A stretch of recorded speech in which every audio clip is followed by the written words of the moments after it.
Hi friends, ಎಲ್ಲರಿಗೂ ನಮಸ್ಕಾರ. Welcome back to my channel. ಇವತ್ತು ಸಿಂಪಲ್ಲಾಗಿ ಚಿಕನ್ ಗ್ರೇವಿ ಮಾಡೋಣ ಅಂದ್ಕೊಂಡಿದ್ದೀನಿ. ತುಂಬ ಸೂಪರಾಗಿರುತ್ತೆ. ಸಿಂಪಲ್ಲಾಗಿ ಹೇಗೆ ಮಾಡೋದು ಅಂತ ನೋಡೋಣ. ಇದಕ್ಕೆ ಬೇಕಾಗಿರುವ ಇಂಗ್ರೀಡಿಯೆಂಟ್ ನಾನು ಸುಮಾರು 1 kg ಆಗೋಷ್ಟು ತೊಗೊಂಡಿದ್ದೀನಿ. ಚೆನ್ನಾಗಿ ವಾಶ್ ಮಾಡಿ ಇಟ್ಕೊಂಡಿದ್ದೀನಿ. ವಾಶ್ ಮಾಡುವಾಗ ಸ್ವಲ್ಪ ಅರಿಶಿನ ಹಾಕಿ ವಾಶ್ ಮಾಡ್ಕೊಳ್ಳಿ. ಒಂದು 10 ರಿಂದ 15 ಪೀಸು ಬೆಳ್ಳುಳ್ಳಿ ತೊಗೊಂಡಿದ್ದೀನಿ. ಒಂದು 2 ಇಂಚು ಶುಂಠಿ, ಒಂದು ಚಿಕ್ಕ ಟೊಮೆಟೊ, 2 ಮೀಡಿಯಮ್ ಸೈಜು ಈರುಳ್ಳಿ ಕಟ್ ಮಾಡಿ ಇಟ್ಕೊಂಡಿದ್ದೀನಿ, ಮತ್ತು ಅರ್ಧ ನಿಂಬೆಹಣ್ಣು, ಮತ್ತು ಖಾರಕ್ಕೆ ಹಸಿರು ಮೆಣಸಿನ್ಕಾಯಿನ ಒಂದು 7 ರಿಂದ 8 ತೊಗೊಂಡಿದ್ದೀನಿ. ನಮಗೆ ಸ್ಪೈಸಿ ಆಗಿರಬೇಕು. ನಿಮಗೆ ಖಾರ ಬೇಡ ಅಂದರೆ ಕಮ್ಮಿ ಹಾಕ್ಕೊಳ್ಳಿ. 1 ಹಿಡಿ ಪುದೀನ ಸೊಪ್ಪು, 1 ಹಿಡಿ ಕೊತ್ತಂಬರಿ ಸೊಪ್ಪು, ಚಕ್ಕೆ, 4 ಲವಂಗ, ಮೆಣಸು, ರುಚಿಗೆ ತಕ್ಕಷ್ಟು ಉಪ್ಪು, ಒಗ್ಗರಣೆಗೆ ಎಣ್ಣೆ. ಈಗ ಹೇಗೆ ಮಾಡೋದು ಅಂತ ನೋಡೋಣ.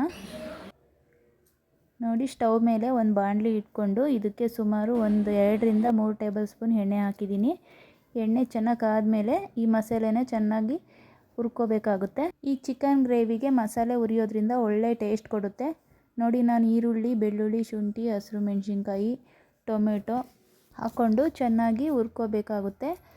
ಹುರ್ಕೊಂಡು ಇದ್ರ ಜೊತೆಗೇ ನಾನು ಚಕ್ಕೆ, ಲವಂಗ, ಮೆಣಸು ಹಾಕ್ಕೊಂಡು ಚೆನ್ನಾಗಿ ಹುರ್ಕೊಳ್ಳೋಣ. ನೋಡಿ, ನಾನಿಲ್ಲಿ ಯಾವುದೇ ರೀತಿ ತೆಂಗಿನಕಾಯಿ ಯೂಸ್ ಮಾಡ್ತಿಲ್ಲ. ನೀವು ಬೇಕಿದ್ರೆ ತೆಂಗಿನಕಾಯಿ ಕೂಡ ಹಾಕೋಬೋದು. ಸೊ ಇದು ಡಿಫ್ರೆಂಟಾಗಿ ಸಿಂಪಲಾಗಿ ಮಾಡ್ಕೊಳ್ಳೋದು.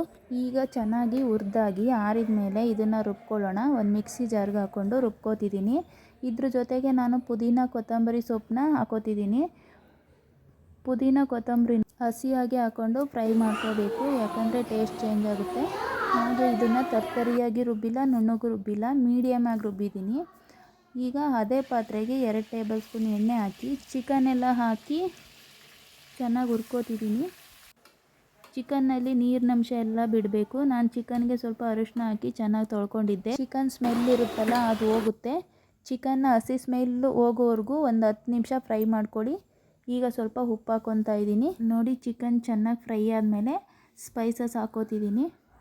ಚಿಕನ್ ಮೇಲೆ ನಾವು ಅರಿಶಿನದ ಪುಡಿ, ಖಾರದ ಪುಡಿ ಇದನ್ನೆಲ್ಲ ಹಾಕ್ಕೊಂಡ್ರೆ ಚಿಕನ್ಗೂ ಒಳ್ಳೆ ಕಲರ್ ಬರುತ್ತೆ, ಉಪ್ಪು ಖಾರ ಚೆನ್ನಾಗಿ ಹಿಡಿಯುತ್ತೆ. ಇದನ್ನು ಚೆನ್ನಾಗಿ ಫ್ರೈ ಮಾಡ್ಕೋತೀನಿ. ಸುಮಾರು 2 ರಿಂದ 3 ನಿಮಿಷ ಫ್ರೈ ಮಾಡ್ಕೊಂಡ್ಮೇಲೆ ರುಬ್ಬಿರೋ ಮಸಾಲೆ ಹಾಕ್ತಿದ್ದೀನಿ. ಮಸಾಲೆ ಹಾಕಿದ ಮೇಲೆ ಮೀಡಿಯಮ್ ಫ್ಲೇಮ್ ಇಟ್ಕೊಂಡು ಮಾಡಿ ಇದನ್ನು ನಾವು ಒಂದು 1/4 ಗಂಟೆ ಆದರೂ ಬೇಯೋಕ್ಕೆ ಬಿಡಬೇಕು.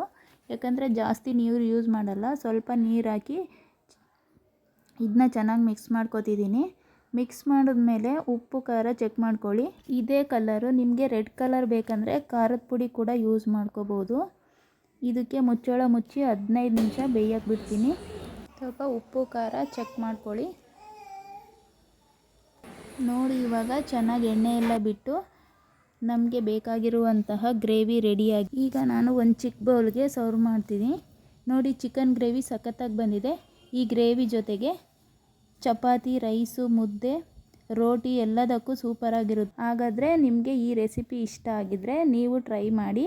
ಮತ್ತಷ್ಟು ಈಸಿ ರೆಸಿಪಿಗೋಸ್ಕರ ನನ್ನ ಚಾನಲ್ನ ಲೈಕ್ ಮಾಡಿ, ಶೇರ್ ಮಾಡಿ, ಹಾಗೆ ಸಬ್ಸ್ಕ್ರೈಬ್ ಮಾಡ್ಕೊಳ್ಳಿ.